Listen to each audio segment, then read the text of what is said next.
वाढीव घरपट्टी प्रश्न तातडीची सर्वसाधारण सभा बोलवण्यासाठी राष्ट्रवादी काँग्रेसची मागणी। नगर परिषदेकडून नागरिकांना पाठवण्यात आलेल्या वाढीव घरपट्टीच्या नोटिसांमध्ये मोठ्या प्रमाणात तफावत आढळून येत असल्याचा आरोप करत या विषयांवर तातडीने सर्वसाधारण सभा बोलवण्याची मागणी राष्ट्रवादी काँग्रेस पक्षाच्या वतीने करण्यात आली आहे।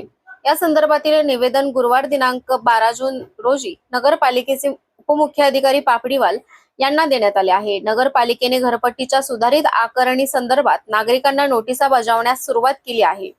मात्र अनेक नागरिकांच्या जुन्या व नव्या घरपट्टीच्या रकमेमध्ये मोठी तफावत दिसून येत असून त्याबाबत कोणताही स्पष्ट ताळमेळ लागत नसल्याने नागरिकांमध्ये संभ्रमाचे वातावरण निर्माण झाले आहे। वाढीव आकारणीमुळे सर्वसामान्य नागरिकांवर अतिरिक्त आर्थिक भार पडणार असल्याची भावना व्यक्त होत आहे। या पार्श्वभूमीवर घरपट्टी आकारणीचा विषय सर्वसाधारण सभेत चर्चेचा घेऊन त्याबाबत सविस्तर माहिती प्रशासनाने द्यावी, तसेच आकारणीची त्रुटी दूर करून नागरिकांना दिलासा द्यावा अशी मागणी निवेदनातून करण्यात आली आहे। यावेळी राष्ट्रवादी काँग्रेस पक्षाचे नगरसेवक मंदार पहाडे यांच्यासह पक्षाचे पदाधिकारी व कार्यकर्ते उपस्थित होते। वाढीव घरपट्टीबाबत प्रशासनाने पारदर्शक भूमिका घेऊन नागरिकांच्या शंकांचे निराकरण करावे अशी मागणीही यावेळी करण्यात आली आहे। काय कारण आहे?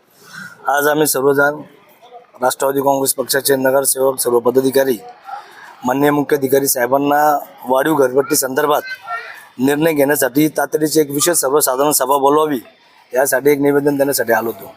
आपल्या सर्वांना माहीत असेल का कोपरगाव शहरामध्ये वाढीव घरपट्टी संदर्भात नोटिसा या ठिकाणी वाटल्या जात आहेत आणि त्या नोटिसा ज्या वाटत आहेत त्याच्यामध्ये अतिशय जास्त तफावत या ठिकाणी आहे का जुन्या ज्या घरपट्टी होती आणि आत्ता आलेल्या नोटिसा आहे याच्यामध्ये कुठलाच ताळमेळ या ठिकाणी लागत नाही आणि ती कोणत्या अनुषंगाने वाढवलेली आहे, कोणत्या पद्धतीने वाढवलेली आहे याचा अतिशय जास्त संभ्रम ह्या कोपरगावच्या नागरिकांमध्ये आहे। अतिशय जास्त तक्रारी या ठिकाणी आम्हाला लोकांकडून प्राप्त होत आहे।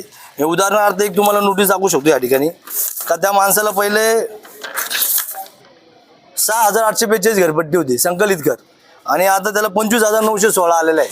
त्याच्या घरामध्ये कुठलं चेंजेस झालेलं नाही, त्या वास्तूमध्ये कुठले चेंजेस झालेले नाही, तरी तेवढी घरपट्टी आलेली आहे। त्या अनुषंगाने आमचे मुख्याधिकारी साहेब आज भेटले नाही, उपमुख्याधिकारी साहेबांना आम्ही निवेदन दिलं आणि त्यांना सांगितलं की या विषयावर एक तुम्ही विषय सर्वसाधारण सभा बोलवा का त्या डिपार्टमेंटला बोलून तिथली सर्व माहिती तुम्ही नागरिकांना द्या।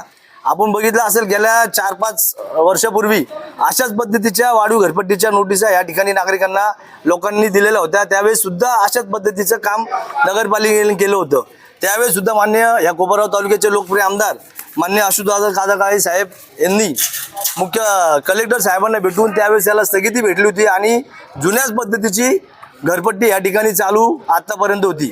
त्याचमुळे आज आम्ही लोकांचा जो संभ्रम लोकांच्या मनामध्ये आणि सर्व नगरसेवकांच्या मनामध्ये सुद्धा आहे का त्याच्याबद्दल कुठंतरी एक चर्चा या ठिकाणी व्हायला पाहिजे का ज्या पद्धतीची घरपट्टी या ठिकाणी वाढल्या जाते आहे त्याच्यावर एक विशेष सर्वसाधारण सभा बोलून नगरपालिकेने त्याच्यावर पूर्ण पद्धतीने त्या डिपार्टमेंटकडनं सर्व माहिती घेऊन ते सर्वांसमोर ठेवून त्याच्यावर चर्चा होऊन त्या पद्धतीचा निर्णय या ठिकाणी होणं गरजेचं आहे। आणि आमची आजच सांगतो तुम्हाला राष्ट्रवादी काँग्रेस पक्षातर्फे आमची ही मागणी आहे का जी जुनी घरपट्टी आहे त्याच पद्धतीचे घरपट्टी पुन्हा लोकांना व्हावी यासाठी आम्ही या ठिकाणी आलेलो आहे।